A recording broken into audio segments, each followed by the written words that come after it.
आप में से कोई भी ऐसा है जो फॉर द फर्स्ट टाइम मुझे देख रहा है, तो मेरा नाम अदिति शर्मा है और कंप्यूटर साइंस से अगर आप सभी लोग जेआरएफ करना चाहते हैं तो आप लोगों के लिए जून का बैच भी अवेलेबल है, राइट। तो जून 2026 की तैयारी भी आप अभी से कर सकते हो। पिछले 10 साल के प्रीवियस ईयर क्वेश्चन से हमेशा मैं अपने बैच की शुरुआत करती हूँ ताकि हम लोगों को आइडिया लग सके। जब तक पता नहीं होगा कि कैसा पेपर बनता है, कोई फायदा नहीं है तैयारी करने का।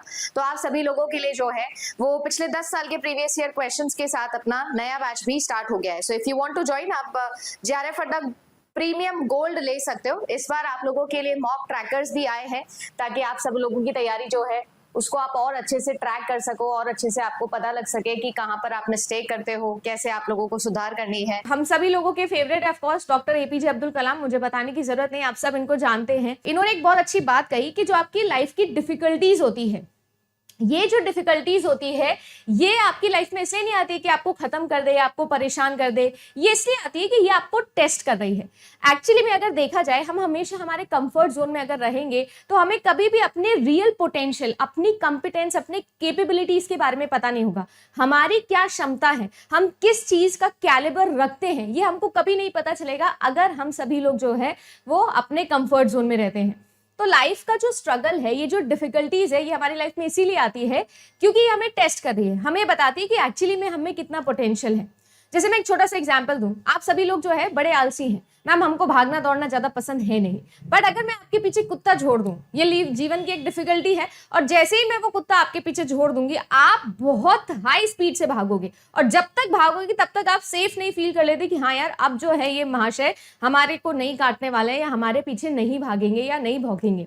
तब तक आप भागते रहोगे। उस समय पर आप ये नहीं सोचोगे कि यार आप आलसी हो कि नहीं हो आलसी। तो देखो बात ऐसी है कि जो आपकी लाइफ की डिफिकल्टीज होती है, क्योंकि ऐसा नहीं कि सिर्फ आपके साथ ऐसा है, आपके लाइफ में भी स्ट्रगल है। आपको ऐसा लगता है कि दीदी मैम आप तो ठीक है, नहीं मेरे लाइफ में भी स्ट्रगल है, हर रोज होता है, हम सभी की लाइफ में स्ट्रगल है, इनकी लाइफ में भी स्ट्रगल था, सभी की लाइफ में है। बिकॉज जैसे कि सभी लोग कहते हैं ना, लाइफ इज अ स्ट्रगल, तो स्ट्रगल तो हमेशा रहेगा। डिपेंड करता है आपके एटीट्यूड पर कि आप उसे कैसे लेते हो। या तो आपको हंस के करना है या तो आपको रो के करना है। अब रो के क्यों ही करना है यार, हंस के कर लो तो ही बेटर है। तो इसीलिए अपने अंदर एक एटीट्यूड, अपने अंदर एक मोटिवेशन रखिए कि आपका बेस्ट तब निकलेगा जब आपकी लाइफ में डिफिकल्टीज आएंगे।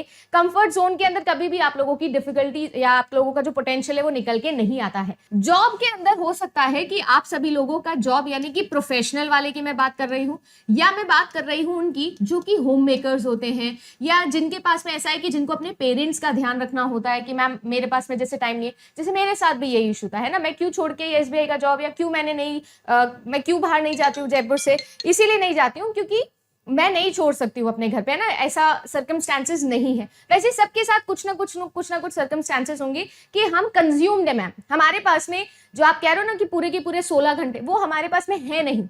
ठीक है, हो सकता है कि आपके घर में बच्चे, हो सकता है आपके घर में बड़े हो सकता है कि मैम हम किसी ना किसी तरीके से बिजी हैं। ये जो हमारे स्टूडेंट है जो जॉब ओरिएंटेड या कहीं ना कहीं बिजी है, उनके लिए मैं जरूर बोलना चाहूंगी, भले ही आप 16 घंटे नहीं निकाल सकते, बट मेरे हिसाब से मुझे ऐसा लगता है कि जब भी मुझे कोई काम करना होता है ना, और मुझे ऐसा लग रहा होता है यार ये काम मैं कैसे करूंगी, ये काम मैं कैसे करूंगी, तो मैं उस काम को सबसे छोटे पार्ट पे डिवाइड कर लेती हूँ। हम कंप्यूटर साइंस वाले हैं, हम डिवाइड एंड कॉन्कर में बिलीव करते हैं। जैसे कि मुझे लगता है यार मैं 16 घंटे तो कैसे ही पढ़ पाऊंगी, या मैं 12 घंटे तो कैसे ही पढ़ पाऊंगी, या 8 घंटे तो कैसे ही पढ़ पाऊंगी। तो हम क्या करते हैं, मैं हमेशा चीजों को सेट में डिवाइड कर लेती हूँ। मुझे ऐसा लगता है 50 टॉपिक हो, 500 टॉपिक हो, सबसे इंपॉर्टेंट ट्रिक होती है टाइम डिवीजन। आप किस तरीके से अपने दिन के टाइम को डिवाइड करते हो, और उस डिवाइडेड टाइम में, क्योंकि हार्डली आपको पता है 40 मिनट से 45 मिनट का एक समय का आपका कॉन्सेंट्रेशन बैठता है, उससे ज्यादा जो है वो इधर उधर आप भटकते ही हो या होती ही है इशू। तो वो 40 से 45 मिनट जो है आपके, आप उसका टारगेट सेट करो। आप अपने दिन को डिवाइड करो 40 मिनट्स के अलग अलग टाइम स्लाइसेस में, टाइम क्वांटम में डिवाइड कर लो कि 40 मिनट का मुझे एक सेट लगाना है, फिर 40 मिनट का मुझे एक सेट लगाना है, फिर 40 मिनट का मुझे एक, बिल्कुल छोटे पे उसको डिवाइड कर लो कि यार मुझे ये चीज जो है ऐसे करनी है। जैसे मेरे को होता है ना कि यार बहुत बिजी स्केड्यूल हो गया, यार वॉक नहीं हो पा रही है, तो मैं क्या करती हूँ, मैं घर में ही वॉक करना शुरू कर देती हूँ कि यार 5 मिनट करते हैं, या 1000 स्टेप करते हैं, 2000 स्टेप करते हैं। अब वो 2000 कब 10,000 हो जाते हैं मुझे पता नहीं चलेगा, आपको भी नहीं पता चलेगा। तो सबसे छोटे टाइम क्वांटम के अंदर सबसे पहले इसको डिवाइड करना है। समझ में आ रहा है क्या? जो भी आपके लिए पॉसिबल है। अब मुझे ऐसा लगता है एक बार जब आप पढ़ने बैठते हो या कोई वीडियो भी देख रहे हो या कोई नोट्स भी रिवाइज कर रहे हो तो इतना तो टाइम चला जाता है। चीज आपको ये याद रखनी है जो बहुत इंपॉर्टेंट है कि आपका जो भी टाइम हो वो एंगेज होना चाहिए।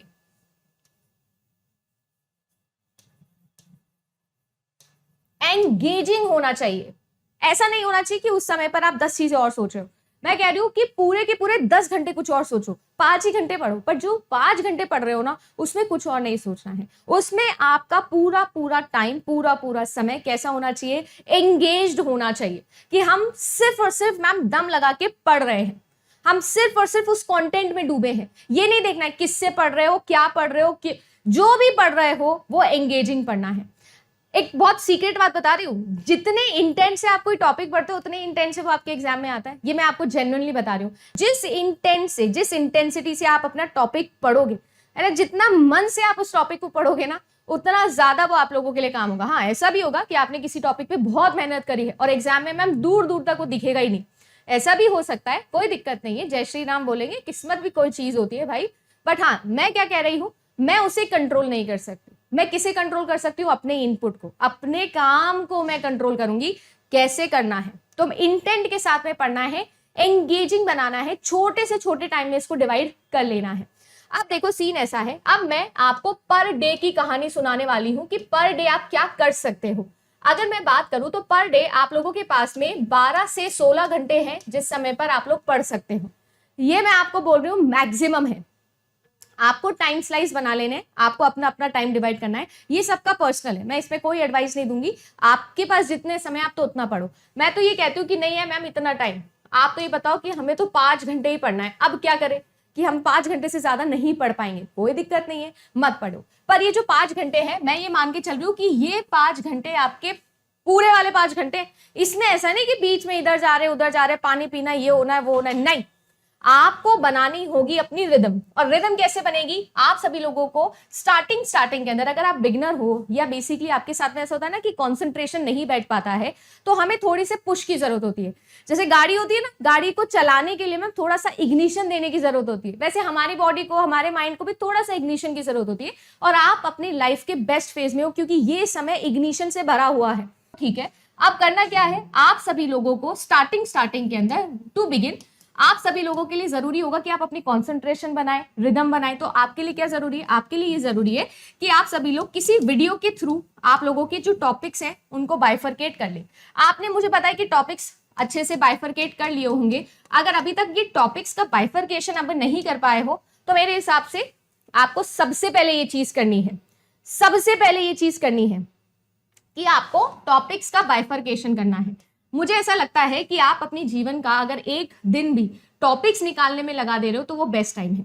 इसका सबसे बेस्ट तरीका है प्रीवियस ईयर क्वेश्चन। मुझसे एक स्टूडेंट ने पूछा मैम कितने साल के प्रीवियस ईयर क्वेश्चंस करें? मैं आपको ये बोलती हूँ, भाड़ में गया कितने साल, 2021 का पूरा यूजीसी नेट एग्जामिनेशन का पेपर उठा लो और इसी के पेपर 1 भी बोल रही हूँ, पेपर 2 भी बोल रही हूँ, मैं दोनों बोल रही हूँ क्योंकि 2021 का मेरे हिसाब से अब तक का सबसे अच्छे पेपर्स अगर बोलूं shift wise on an average तो बेस्ट मुझे अब तक के 2021 के लगे। आप तो 2021 के पेपर उठा लो, सारे के सारे उठा लो और आप उसके 10 शिफ्ट्स के पेपर ले लो, पेपर 1 के। ठीक है, कॉपी बनाई है, उस कॉपी के अंदर रिसर्च एप्टीट्यूड टॉपिक लिखे, टीचिंग एप्टीट्यूड टॉपिक लिखे, ये सब करने 10 पन्ने भरेंगे या 8 भरेंगे क्योंकि डीआई के अंदर और रीडिंग कॉम्प्रिहेंशन के अंदर आप ऐसा टॉपिक नहीं लिखोगे।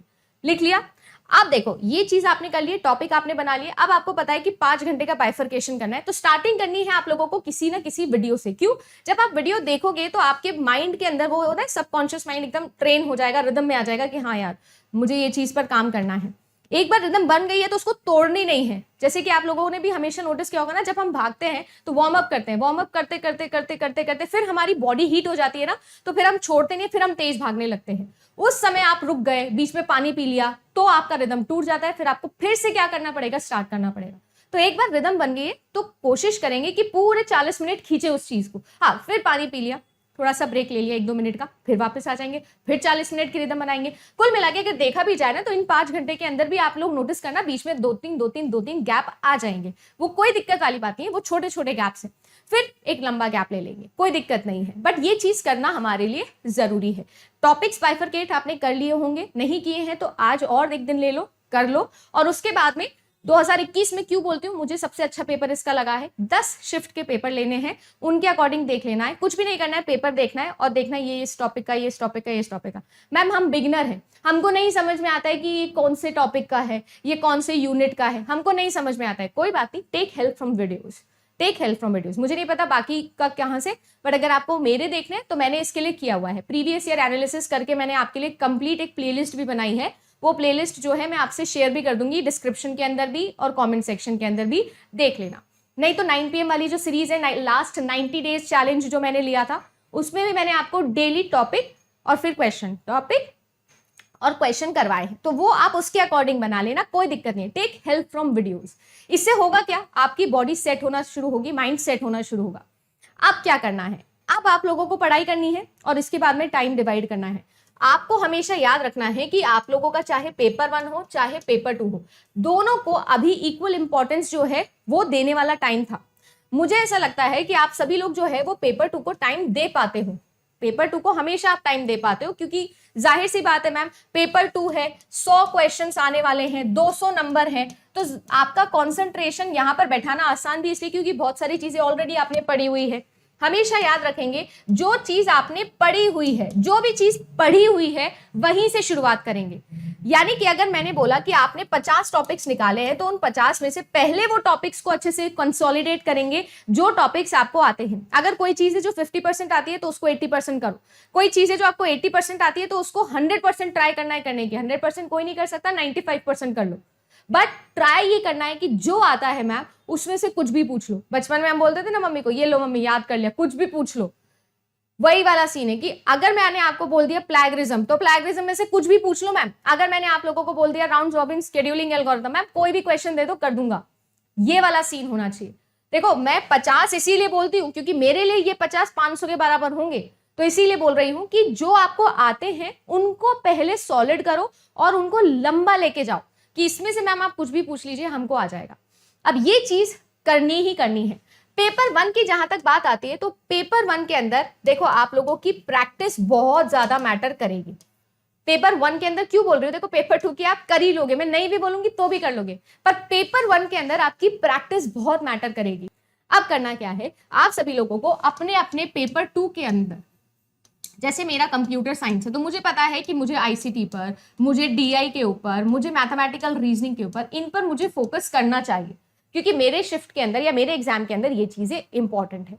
आप लोग हो कि नहीं हम तो मैम कॉमर्स के हैं, तो आपको पता है कि रिसर्च एप्टीट्यूड हो गया, ये चीज पूछी जाएगी, मैथमेटिकल रीजनिंग हो गया, ये चीज आपके शिफ्ट में अच्छी आएगी। आप जो है वो किसी ना किसी ह्यूमैनिटीज वाले सब्जेक्ट से हो, तो आपको पता है कि आपके लिए higher education, people development and environment वाली चीज ये इंपॉर्टेंट है, ठीक है ना। आप जो है मैम एजुकेशन सब्जेक्ट से हो तो आपके लिए research aptitude, teaching aptitude, communication, ये चीजें आप लोगों के लिए ज्यादा होगी, आपके एग्जाम के अंदर ज्यादा आएगा। यानी कि पेपर 2 के बिहाफ पर आपका पेपर 1 के अंदर उस पूल में से क्वेश्चंस रैंडमली सिलेक्ट होता है। बस 2 ही यूनिट्स है, दैट इज आपका डीआई और आपका आरसी। आपको रोज पेपर 1 के अंदर इसकी प्रैक्टिस लगानी ही लगानी है, कतई नहीं छोड़ना है इसको। रोज का एक डीआई कर लो और रोज का एक आरसी। मैं आपको कह रही हूँ यू विल बी थैंकफुल। आप एग्जाम के नेक्स्ट डे आप मुझे आके बोलोगे क्या मैम ये सही आपने बताया था, क्योंकि ये मेरा हो गया था। 90 to 95% पेपर वही आएगा जो है, जो हमेशा से आता है, घबराने वाली कोई बात नहीं। तो आपको ट्रस्ट करना है प्रीवियस ईयर पे। मैं ये नहीं बोलूंगी कि ये जो इंपॉर्टेंट टॉपिक्स है इन पे ट्रस्ट करो, इन पे ट्रस्ट करो, जो प्रीवियस ईयर है उस पर ट्रस्ट करो। 90% वहीं पे ट्रस्ट करना है, 5-10% आएगा। जम के तैयारी कर लो क्योंकि इस बार जेआरएफ आपका है। एक पॉजिटिव इंटेंट के साथ टॉपिक पढ़ो, अच्छे से प्रैक्टिस करो, टाइम को डिवाइड करो। अगर लगता है कि मैम हमारे पास टाइम नहीं है, जितना छोटे से छोटा टाइम क्वांटम बना सकते हो उसमें मेहनत करो।